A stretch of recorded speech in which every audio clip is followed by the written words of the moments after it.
NPK ખરો ને એ ખાસ આપણે ક્યારે લખવાના આવે? એ હવે આપણે તો આમ 4 જાતની દવા અમે નાખેલી. નમસ્કાર ખેડૂત મિત્રો, આજે આપણે એક એવા પ્રગતિશીલ ખેડૂત મિત્રનો ઇન્ટરવ્યુ લેવા માટે આવ્યા છે કે જેમની વાડીમાં અત્યારે આંબાના ઝાડ છે અને એના ઉપર ભરપૂર માત્રામાં કેરી લાગેલી છે.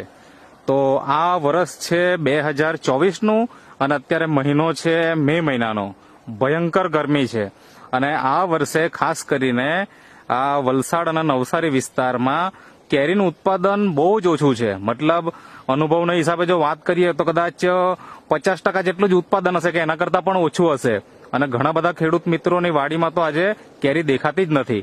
તો આવા સંજોગોમાં આજે એમને ત્યાં જે એક નેટસફ કંપનીની પ્રોડક્ટ જે અહીંયા તમે જોઈ શકો છો એનો એમણે નિયમિત ઉપયોગ કર્યો છે અને ઉપયોગ કર્યા પછીથી એમને આજે સારામાં સારું પરિણામ મળ્યું છે. તો એમના પરિચય સાથે આપણે જાણીશું કે ખરેખર આ રિઝલ્ટ એમને મળ્યું છે તો નેટસફની પ્રોડક્ટ વાપરી અને બીજું શું એવી ટ્રીટમેન્ટ કરી કે જેનાથી એમને આવું રિઝલ્ટ મળ્યું.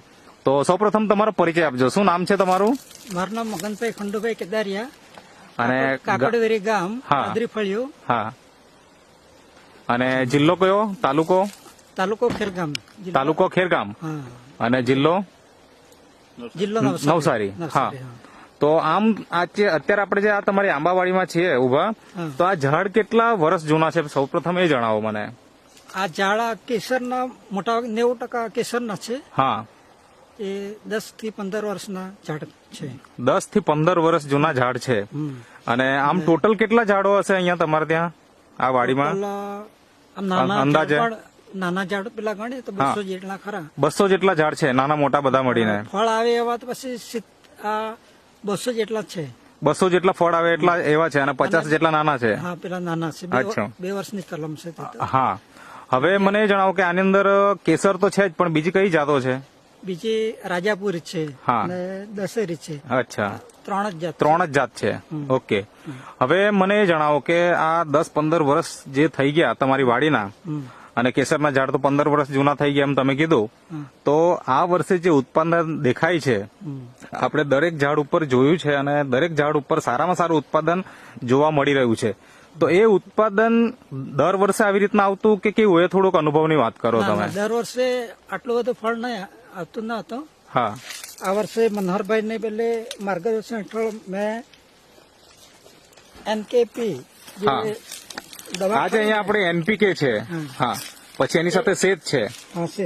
પછી આ સ્ટીમરીચ છે અને બાયો 99. આનો મેં ઉપયોગ કર્યો. હા, જે પ્રવાહી. આ મનહરભાઈ છે એમના માર્ગદર્શન હેઠળ, બરાબર ને? હા, બરાબર. હા, તો એનાથી પરિણામ શું દેખાય છે તમને? બહુ સરસ, સંતોષ. મતલબ તમે જયારે આનો ઉપયોગ કરેલો ત્યારે તમને ઉમ્મીદ હતી ખરી કે આટલું ના, ના. ઉત્પાદન આવશે એમ? ના, ખ્યાલ નહીં આવતા. તમે પહેલી વખત વાપરી આ પ્રોડક્ટ? મનોહરભાઈ ને કહેવાથી હા, વાપરી જઈએ એમ. હા, મતલબ તમે પહેલી વખત વાપરી કે પહેલા પણ આગળ વાપરેલી? ના, પહેલી વખત. પહેલી વખત. દવાનું નામ જ ન જાણતો હતો. મતલબ દવાનું નામ જ નહીં જાણતા હતા પહેલા તો. તો આ વખતે માહિતી મળી અને વાપરી તો આજે વાડીમાં તમને સરસ પરિણામ આવ્યું. હા. અને તમે બીજા કોઈની વાડી જોઈ છે ખરી? ના, બીજાને તો કોઈની વાત સાંભળી હોય? હા, અને નજીકમાં તો આવી કેરી કોઈને મળે જ મતલબ આવી નજીકમાં કોઈની કેરી છે જ નહીં. નહીં. જે તમારે જે અહીંયા જેટલી સંખ્યા દેખાય છે કેરીની એવી કોઈ જગ્યાએ બીજું ઉત્પાદન જોવા નથી મળ્યું. બરાબર, તો ટ્રીટમેન્ટ કેવી રીતના કરી? મતલબ કેટલી વખત તમે ડ્રિન્ચિંગ કર્યું? આ જમીનમાં કેટલી વખત આપેલું? PNK છે ને. હા, એનપીકે. હા, એનકે.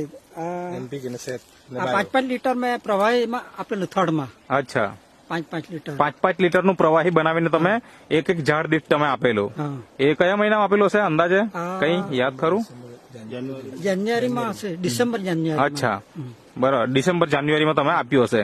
અને ત્યાર પછી છંટકાવ કેટલી વખત કર્યો એના ઉપર અંદાજે?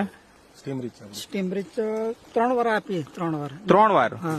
3 વાર સ્ટીમરીચ અને બાયો 99 નો સ્પ્રે કર્યો. આમ ટોટલ 4 વાર. અને જંતુનાશક દવા તમે કોઈક વાપરી ખરી?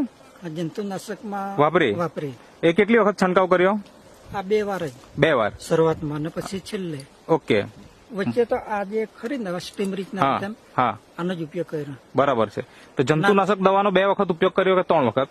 2 વાર. 2 વખત. 2 વખત. અને આનો 3 વખત. આનો 3 વાર. એવી રીતના 5 વખત તમારા સ્પ્રે થયા. અને જેના કારણે ટોટલ 4 વખત થયા. ટોટલ 4 વખત થયા. ઓકે, તો આ રીતના મતલબ અત્યારે તમારા ખેતરમાં આપણે જોઈએ, તમારે વાડી આંબાવાડીમાં જોઈએ તો ભરપૂર ઉત્પાદન જોવા મળી રહ્યું છે.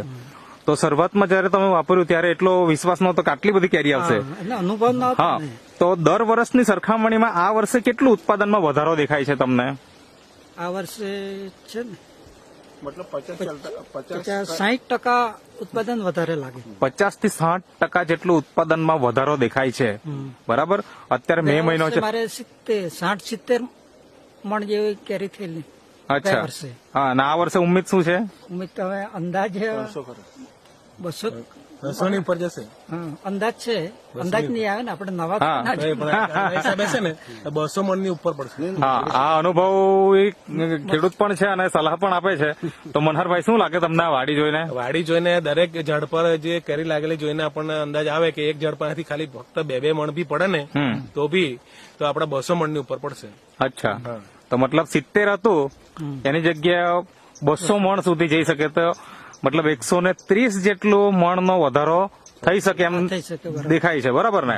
એ જયારે છેલ્લું ઉત્પાદન આપણને જોવાનું મળશે ત્યારે એક્ઝેક્ટ આઈડિયા તો આવશે કે કેટલું વધારો થયો છે તે. પણ એક અંદાજ પ્રમાણે 200 મણ સુધી અંદાજ છે. ઉત્પાદન આવે એમ છે. તો બહુ સારું પરિણામ મળ્યું છે. તો આજે ઘણા બધા ખેડૂત મિત્રો આ વર્ષે મતલબ વાડીમાં કઈ કેરી દેખાતી જ નથી. તો એવા ખેડૂત મિત્રોને શું સંદેશો આપવો છે તમારા પ્રોડક્ટ વિશે?